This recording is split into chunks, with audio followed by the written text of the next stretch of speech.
ഒരു വലിയ വീഴ്ച, ഉദ്യോഗസ്ഥ തലത്തിലൊരു വലിയ വീഴ്ച ഉണ്ടായിട്ടുണ്ട്. അതിൽ മുരാരി ഉൾപ്പെടെയുള്ള ആളുകൾ പ്രതിയായി കസ്റ്റഡിയിൽ ഇരിക്കുകയാണ്. അന്വേഷണം നല്ല രീതിയിലാണ് മുന്നോട്ട് പോകുന്നത്.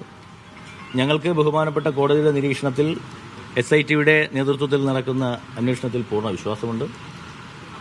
നഷ്ടപ്പെട്ടു പോയ സ്വർണം, ഭഗവാന്റെ ഒരു തരി പൊന്നെങ്കിലും തിരിച്ചുപിടിക്കുകയും കുറ്റവാളികൾ ശിക്ഷിക്കപ്പെടുകയും ചെയ്യുന്ന കാര്യത്തിൽ യാതൊരുവിധ തർക്കവുമില്ല. നമുക്കറിയാം, നമുക്കെല്ലാവർക്കും അറിയുന്നത് പോലെ ഈ വിഷയങ്ങളൊക്കെ എപ്പോഴാണ് പുറത്തു വരുന്നത്?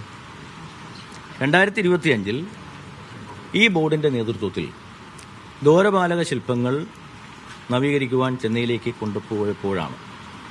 ഞങ്ങളെങ്ങനെയാണ് കൊണ്ടുപോയത്?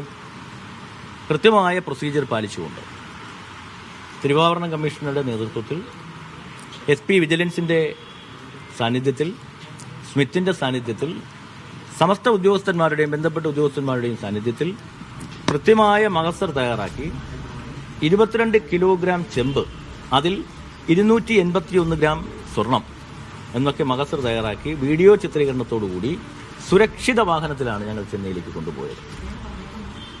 പക്ഷേ ഒരു വീഴ്ച പറ്റി. എന്താണ് വീഴ്ച? സ്പെഷ്യൽ കമ്മീഷണർ അറിയിച്ചില്ല. അതൊരു വീഴ്ച തന്നെയാണ്.